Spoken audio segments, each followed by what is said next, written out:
La truffade de pommes de terre. Donc en fait, c'est un gâteau de pommes de terre au lard et au maroilles. La crème au lard, elle infuse depuis ce matin, exactement. Ouais. Ah. Donc au moins, on infuse bien. Le lard, il prend bien le goût de crème. Un peu de légumes. Pas beaucoup. On vient chercher son vin directement à la cave. On prend la bouteille, on se pose, on l'ouvre et on se fait plaisir. Ça, c'est le coffre-fort. Je me balade, je me dis, putain, mais ouais, regarde, il y a du cresson, il y a du pourpier. Là, avec ça, ça va être génial. Là, je lève la tête, regarde au loin, on commence à voir les blettes qui commencent à arriver. Et bah là, on se dit, putain, mais vas-y, la recette, elle est vite faite. Après, avec le temps.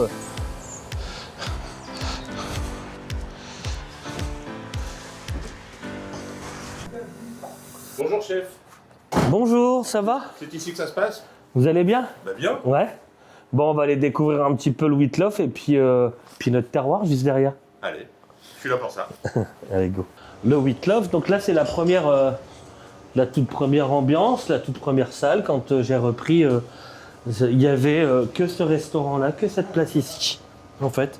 Et on sortait tout de la cuisine, à côté de la superbe écharpe lançoise qui est juste là. De écharpe quoi, pardon? Lançoise, Ouais. la meilleure, la On en magnifique. parlera plus tard. On appelle nos producteurs, nos éleveurs, et puis on voit ce qu'il y a pour le lendemain.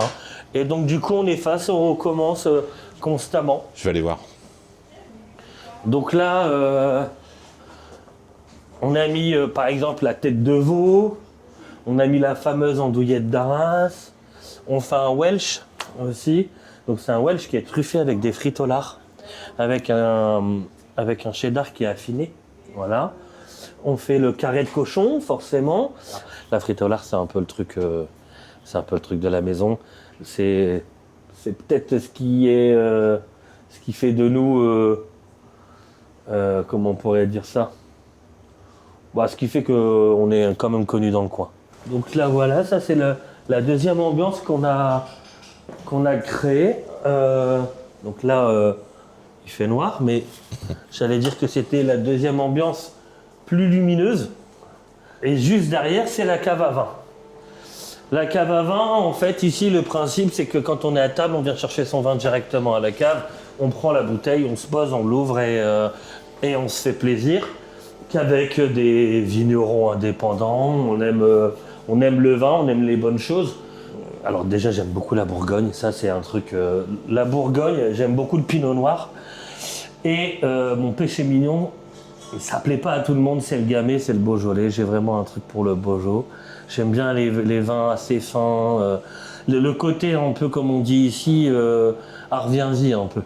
Enfin, c'est vraiment le côté où on a envie d'y retourner. C'est glouglou, c'est simple, c'est bon, c'est plein de finesse. Voilà. D'ailleurs, je vois pas de Bordeaux. Non. C'est vrai que je suis en fait, c'est pas bien, hein, c'est pas bien, mais je suis un anti-Bordeaux. J'en ai un parce que, voilà, c'est le Cru Godard qui est juste ici. Ah oui, j'ai pas vu. Et je le mets tout en bas. Parce que, voilà, il faut faire plaisir quand même à la clientèle.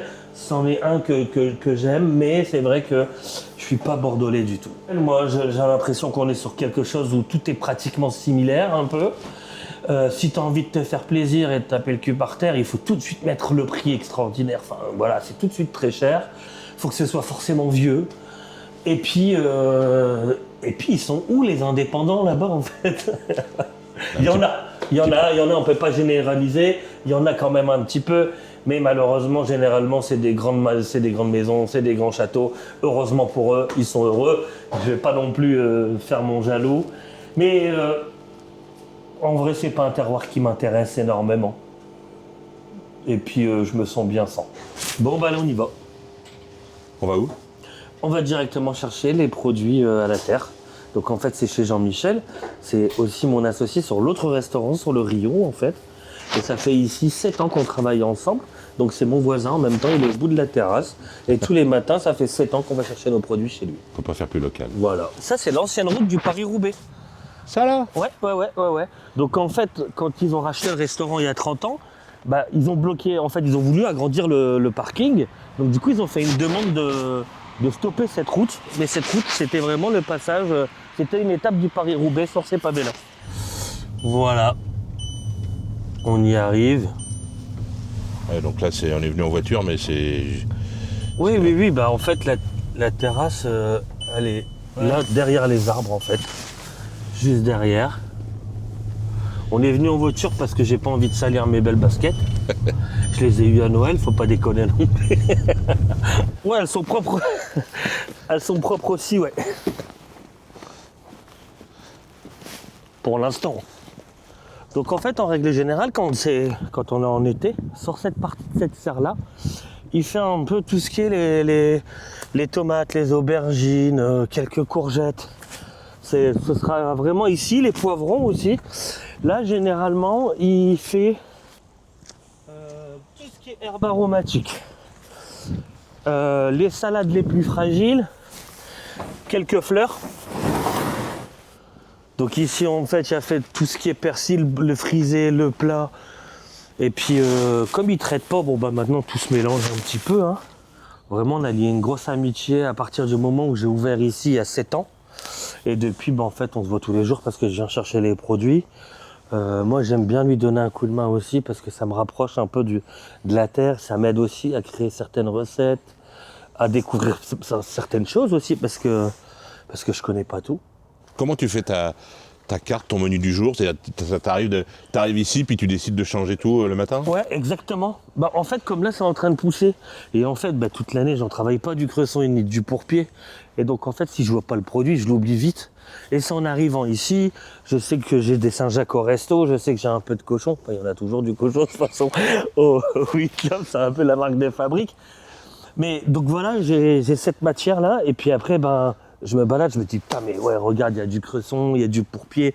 Ben, avec ça, ça va être génial. Là, je lève la tête, regarde au loin, on commence à voir les blettes qui commencent à arriver. Et ben là, on se dit, putain, mais vas-y, bah, la recette, elle est vite faite. Après, avec le temps, puis un peu d'expérience. En fait, il n'y a pas besoin de grand-chose quand on a des super beaux produits comme ça, hein, parce que, bon, faut travailler un minimum quand même le produit, c'est pas du juste posé, quoi, mais il n'y a pas besoin de grand-chose parce que le produit, il est déjà magnifique à la base. Donc ça, nous, on aime bien aussi, c'est la moutarde rouge aussi, moutarde rouge ou frisée. Ça, on aime beaucoup, ça a beaucoup de caractère et visuellement, dans l'assiette aussi, j'aime bien.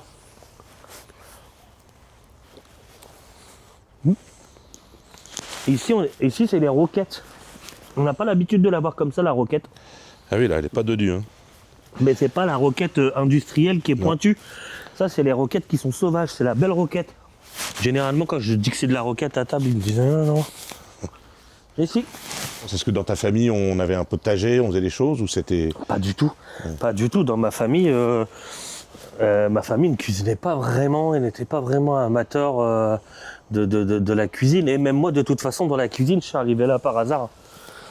Mon histoire, je l'avais déjà racontée, mais en fait, je voulais être électricien, mais je suis daltonien, donc du coup... Et le fil rouge et le fil bleu, ça peut être un problème. Ils m'ont dit, tu peux pas trouver autre chose. Et moi, j'ai tout le temps aimé un peu m'habiller, j'ai tout le temps aimé un peu les vêtements. Et la conseillère d'orientation, elle dit, mais toi, t'aimes bien les vêtements. Tu sais qu'en école hôtelière, on y va en costume cravate. Je dis, ah ouais. Je dis, bah, ça peut être marrant, tu vois. Et j'y vais là-dedans en voulant essayer sans savoir que j'allais être cuisinier. Et à partir du moment où j'ai mis mon premier pied en cuisine, la toute première fois, je suis arrivé avec ma mallette, mes couteaux et tout. J'étais hyper impressionné et je me suis senti mais vraiment comme à la maison tout de suite. Et je me suis dit, putain, c'est ça que je veux faire. Et depuis, j'ai pas abandonné depuis mes 16 ans en fait. Il y a du choucal, il y a des choux-fleurs, il y a du chou rouge, il y a plein de choses comme ça. Ces gros trucs-là, comme il faut bien mettre ses pieds dans la terre, je lui demande qu'il le fasse lui-même. Moi, aller là-dedans, ça me va, c'est un peu sec et tout. Je me salis pas trop. Donc là, bah, en fait, il est passé déjà faire la récolte. Hein, on est passé sur la fin. Donc là, il y avait les choux rouges. Donc là, en fait, il y a tous les choux de Bruxelles qui sont juste ici. On les voit, ils sont encore accrochés. Juste à côté, c'est le choucal. Et ça, c'est génial. Avec le cochon, ça marche super bien. Ça va très vite à cuisiner. Hein. On pile d'huile d'olive dessus, fleur de sel, on le laisse dans le four. 10 minutes après, ça devient croustillant, c'est super bon. Désembeuré, enfin voilà. Et le gras, c'est la vie parce que, alors pas à outrance, faut pas déconner non plus. Mais par contre, ça a plein de trucs, ça fige les saveurs. Ça vient aussi de temps en temps les décupler. Si on travaille le lard qui est fumé, ça vient donner un côté fumé en plus, c'est plus gourmand, ça donne un côté un peu plus rond, ça retire de l'amertume.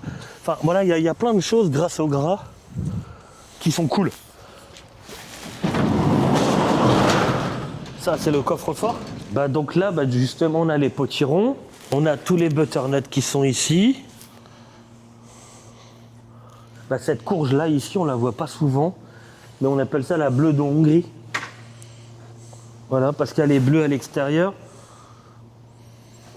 Ils n'ont pas été plus loin que ça, je pense.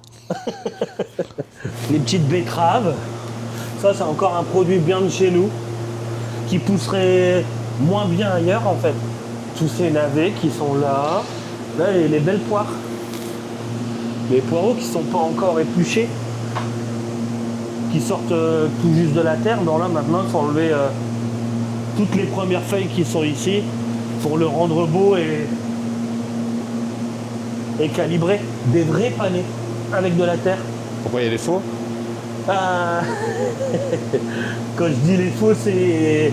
Ouais, malheureusement, il y a des panés qui poussent pas dans la terre en fait. Qui poussent pas dans la terre et qui prennent pas le temps de pousser parce que ça en fait partie aussi des nouveaux légumes qu'aujourd'hui tout le monde consomme. Ouais. Donc c'est là où en fait je viens prendre une petite caisse, là, les caisses elles sont juste là. Et puis je prends des produits par-ci, par-là. Quand tu es passionné de jus, de sauce, quand tu es passionné de rôtisserie, de viande, en fait tu es obligé de travailler le végétal parce qu'il faut du goût, il faut. Les jus c'est quand même une infusion de saveur qui sort du légume et de la viande, c'est le mélange des deux qui fait quelque chose d'extraordinaire. Et forcément, tu es obligé d'avoir des bons légumes avec un vrai goût pour avoir un super jus. Et moi, la sauce, c'est très important pour moi et dans ma cuisine. Il est l'heure de l'apéro, Kevin, non? Il est temps, hein. En plus, il est en train de faire les Welsh. Justement, on en parlait tout à l'heure des Welsh. Et c'est celui-là, ce cheddar, en fait, qui a été affiné et qui a un parfum de truffe énorme. Et en fait, on vient... tu peux goûter. Ah oui. On vient... Désolé, j'en ai un qui est tombé. Hop. Et on vient faire nos Welsh avec ce... L'uniforme raconte tout. Ouais. Donc ça, c'est la tenue professionnelle. Le gras, c'est la vie. Moi, le t-shirt, je suis plus trop obligé de le mettre parce qu'il est écrit. Pas besoin de le stipuler, ça se voit. Et c'est vrai que t'as un beau qui persiste à essayer de le mettre. Et toi, fais voir ton beau t-shirt derrière. Donc, du coup, on le fait différemment. On fait réduire la bière. Donc généralement, on fait une bière brune. On met directement la moutarde à l'ancienne dedans. Et on met aussi une goutte de picon-bière dedans. Parce qu'on met pas de sauce anglaise ni de tabasco. Mais par contre, on met le picon-bière parce que ça va avoir un côté un peu orange, un peu puissant quand même. Et hyper sympathique sur l'amertume. Moi, j'ai été formé dans pratiquement que du gastro. J'ai commencé chez les frères Pourcel en apprentissage. Après, je suis vraiment revenu ici, c'était l'huîtrière pendant presque 5 ans. Jean-Luc Germont, Sébastopol pendant presque 4 ans. J'ai fait Marc Meurin. Il n'y en a plus un qui existe, je veux pas dire, tu portes la poisse. Ouais, j'espère que... Bon, après, il n'y en a plus un qui existe, mais qu'ils ont fait leur temps. J'étais pas scolaire, parce que déjà à l'école, j'avais facilement la possibilité de faire n'importe quoi. Et surtout de rien faire. Sauf que dans une cuisine avec la rigueur, c'est complètement différent. Déjà, chez les frères Poussel, quand je suis arrivé dans la cuisine, t'es une trentaine. Donc forcément, si tu fais rien, tu vas être grillé par au moins 30 personnes. Et personne qui va te laisser ne rien faire parce qu'eux, ils triment depuis le matin et puis ils font je ne sais combien d'heures. Et moi, c'est peut-être ce que j'avais besoin en fait, c'est cette rigueur-là et ce côté un peu militaire et ce travail genre très rigoureux qui m'a tenu en fait. Ça fait maintenant 7 ans ici. J'ai travaillé avec lui 2 ans au golf à Arras. Et derrière ça, une amitié depuis le lycée hôtelier, donc ça fait au moins 15-18 ans qu'on est ensemble. C'est rare. On arrive à faire la différence quand même entre le boulot et l'extérieur. Mais bon, comme on est au restaurant de copains, ça va très très bien. Top Chef, ça a évidemment été important parce que ça t'a mis... t'a rendu plus célèbre, plus public, etc. Est-ce que ça t'a apporté quelque chose dans ton savoir-faire, dans ton approche, dans ton métier, parce que tu avais fait que les grandes maisons déjà? Alors c'est pas à Top Chef que j'ai appris la cuisine, ça c'est sûr et certain. De toute façon, c'est pas une école de cuisine, c'est un concours de cuisine, donc on est censé arriver là-dedans avec nos armes et nos compétences. Moi, je suis arrivé dedans où c'est sûr et certain que je me suis découvert différent, une gestion de pression, la gestion du stress, la découverte de tout ce monde de la télé aussi un peu. Mais en vrai, mis à part du stress, la rapidité, la pression du jeu, le fait de vouloir gagner la compétition, derrière ça, je n'ai pas vraiment appris la cuisine là-bas, non. En fait, tu gagnes la guerre des restos. Ouais, c'est ça. Une fois que tu as gagné la guerre des restos. Tu avais gagné la guerre des restos? Ouais, j'ai gagné, ouais. J'avais fait le restaurant saucisse. Je me souviens. En fait, j'avais fait le filou saucisse et j'avais fait un restaurant spécialisé dans la saucisse du début jusqu'à la fin. Et c'était génial, le concept il était drôle. C'était quelque chose de fort. Je suis pas sûr d'en faire un restaurant toute l'année avec. Je suis pas sûr de fidéliser ma clientèle autour de la saucisse, quoi. Un truc qu'on aime beaucoup. La truffade de pommes de terre. Donc en fait, c'est un gâteau de pommes de terre au lard et au maroilles. Ah ouais, ça se sent d'ici. Hein. Donc là, tu vois, regarde les gros morceaux de maroilles. Après, on vient le faire snacker à la plancha pour que ce soit croustillant, un peu comme un finger de... Tu vas le snacker à la plancha? On va le snacker à la plancha. Un peu de four d'abord, non? Pas du tout. Pas du tout. On prend vraiment la tranche comme ça, on la met à la plancha. Comme ça, on va lui donner une grosse croûte hyper croustillante des deux côtés. Et quand on va manger ça, ça va avoir un côté crispy à l'extérieur et la pomme de terre fondante au maroilles et lard à l'intérieur. Voilà. Tu l'as monté comme ça, mais là il est... Ouais, je l'ai monté comme un... Comme en un fait, c'était millefeuille, dans le quoi. gastro, comme un millefeuille, comme un gratin de pommes de terre. 24 heures après, tu le démoules et tu viens le tailler en tranches. Voilà.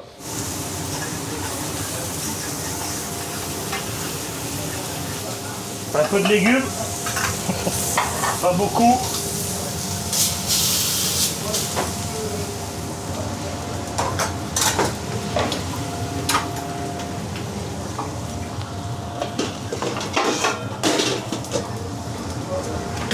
Là, quand je disais que dans les jus, regarde, on a encore le bouquet garni, il est là. Ça, c'est important aussi. Si ça fait un mois qu'il infuse, quoi. Ah, mais là, il infuse depuis un moment et puis la sauce, on en met, quoi. Comme je disais, la base toujours du jus de viande. Pour toutes les sauces, aussi bien la sauce à l'échalote. Là, avec la bavette, la frite au lard. La signature.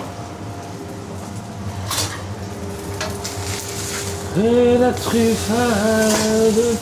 On va faire les arancini au boudin noir. Ça, c'est le boudin noir qui est fait par Pierre Matéron. Un grand monsieur aussi qui fait un boudin noir qui est magnifique. Et dedans, il y a beaucoup de viande en fait, au-delà du boudin noir. Il est, si je ne me trompe pas, il y a de la joue, il y a de la tête, il y a même un peu de pied de porc à l'intérieur. Et en fait, ce que moi j'adore, c'est qu'il est hyper relevé. Et puis de toute façon, le boudin noir, alors nous on le fait de temps en temps, mais il le fait mieux que moi. Et donc du coup, c'est vrai que c'est un truc que je m'autorise à acheter. Donc en fait, pour faire le arancini, je fais une petite boulette comme ça. J'ai préparé un risotto avec du chorizo et du parmesan, comme un vrai risotto. Et ça va être notre base de l'arancini. Donc c'est du riz à risotto. C'est du riz à risotto, un riz rond. On l'a travaillé avec un chorizo. Ouais. Et on le lie, on le monte au beurre et on le lie avec simplement un peu de parmesan. Pour qu'il ait cette tenue, tu l'as préparée la veille? Ouais, voilà. La veille, 24 heures après, comme ça, on a une tenue vraiment extraordinaire sur le moulage, en fait. Voilà. Donc après, c'est comme vous voulez, en fait. Il y a plusieurs teams pour le arancini. Soit il y a la team ronde, ou sinon après, il y a la team un peu En poire. conne, poire.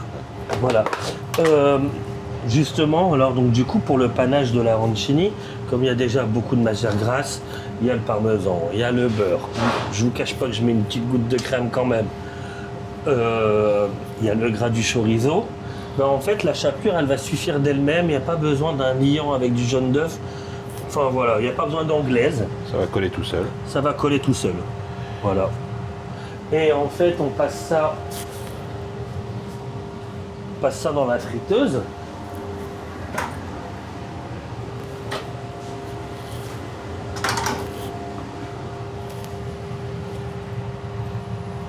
Voilà.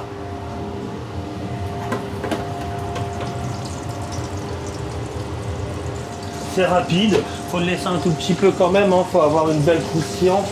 Le but c'est que quand même ça croustille bien, qu'il y ait une belle coloration un peu. Et puis dans le fond, on va quand même mettre un petit peu de végétal.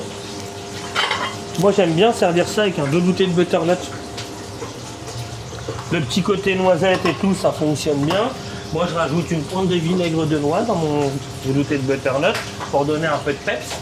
Et puis après, je pose l'arancini comme ça, et puis là on découvre la croustillance, le risotto, la gourmandise, et l'insert un peu boudin noir à l'intérieur. Et là il est beau. Et voilà.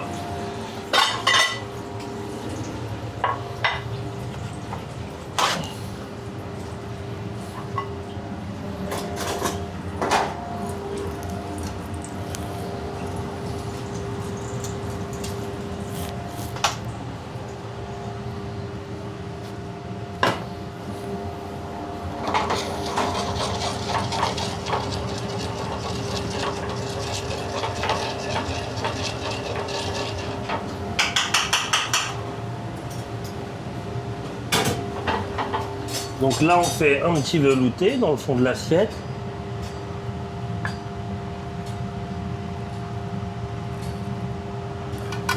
Voilà. On vient tout simplement poser l'arancini, comme ça, en plein milieu. Moi, j'aime bien rajouter une petite... le poivre, j'aime beaucoup aussi, ça donne vraiment pas mal de peps. La moutarde rouge, on l'a encore ? Et la petite moutarde rouge qu'on a vue tout à l'heure, qui va donner le côté un peu piquant et relevé dans tout ça. Un petit côté un peu huile d'olive, parce que forcément, le arancini...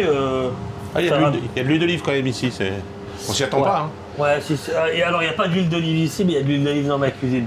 C'est vrai que je suis cuisine locale, mais je suis pas un extrémiste. Voilà. Super. La crème au lard, elle infuse depuis ce matin, exactement, ouais. Donc au moins on infuse bien, le lard il prend bien le goût de crème. Mais pas trop mal quoi, sur les frites. Ici le petit jus de viande. Jus de viande qui réduit, la sauce à l'échalote. Il y a le bigorre. Carotte bigorre.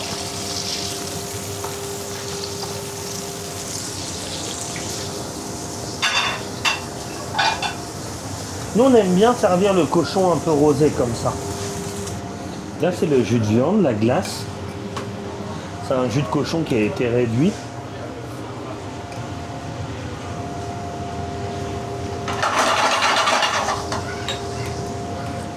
Puis de la sauce, on en met toujours.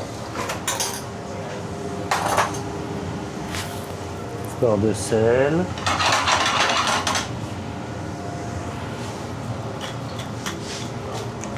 J'aime bien le poivre.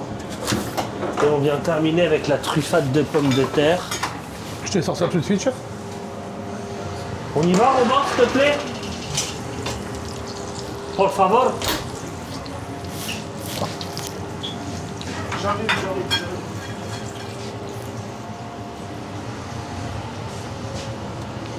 Et là, c'est la truffade de pommes de terre au lard maroilles. Chef, Merci beaucoup. grande découverte. Avec grand plaisir. Merci beaucoup. J'espère que tu as passé un bon moment. J'ai passé En un tout moment. cas, voilà la journée type avec moi. À bientôt. Merci.